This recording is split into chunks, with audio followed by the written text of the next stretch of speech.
Hi everyone, Matteo here.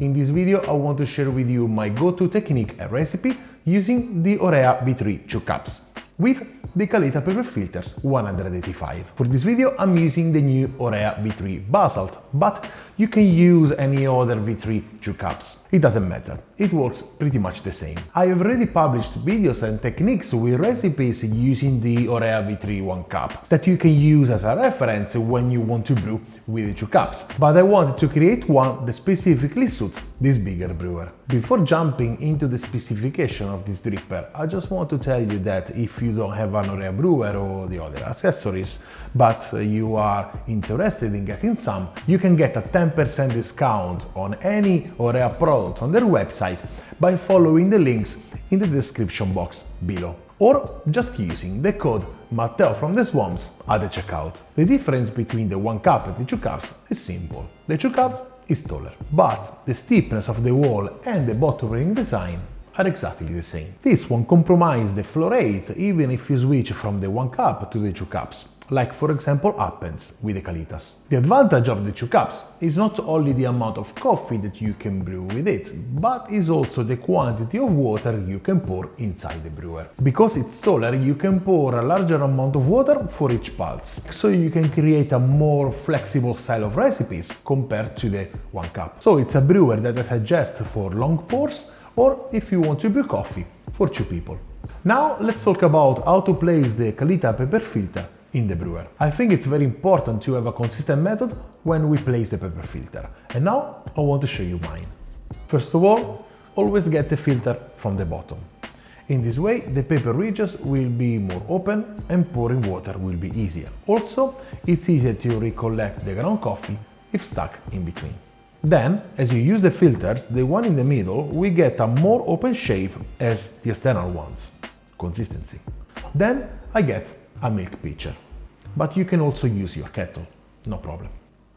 I fill it with water, hot or cold, up to your standard, and then pour just a little bit of water on the bottom of the paper. Then with the fingers, push the paper down until the bottom of the paper sticks on the bottom of the brewer. Don't press too much. Then pour the water remaining in the brewer. This water wets all the paper, but also presses the ridges to the wall of the brewer. I use the milk pitcher because I can pour all the amount of water pretty fast. And when all the water drains, the dripper is ready to brew your favorite coffee. Now the brewing technique.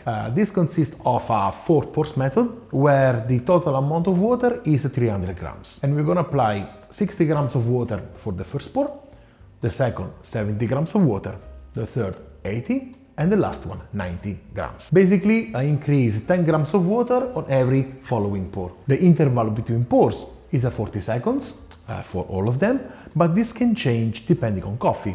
But we will see this later. The coffee dose, I usually start with 18 grams, so basically it's a 60 grams per liter ratio, pretty standard. For the grind size, as a reference, I usually start at 25 regular clicks with a Comandante and grinder. Basically it's a medium grind setting. And the water temperature, I usually start at 93 degrees Celsius. Now let's brew some coffee. Let's put the coffee in. Let's zero the scale.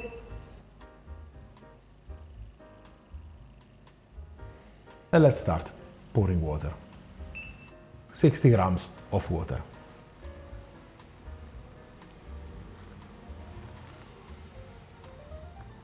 If at the end you don't manage to wet all the grounds, just give a gentle, quick swirl to make sure you do.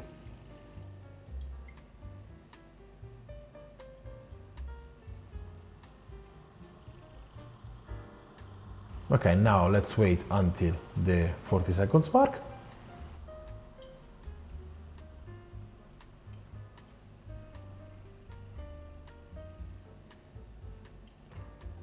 And now pour the 70 grams until we reach a total of 130 grams of water.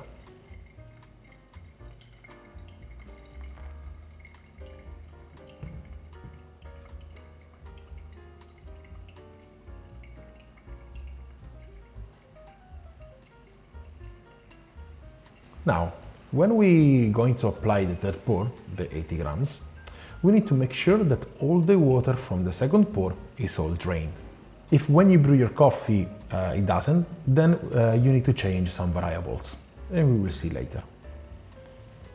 Okay, now we are at 120, and we pour the water until we reach 210 grams.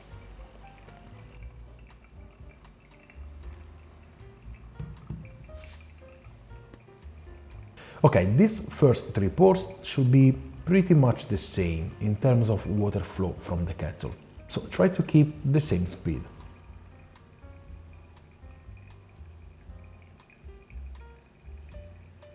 Now, for the last pour, if we have some water left in the brewer at 2 minutes mark, is fine. That can depend also on coffee density.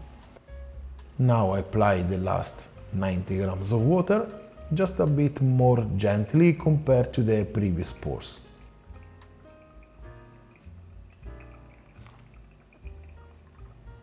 At 300 grams of total water, we wait until all the coffee drains.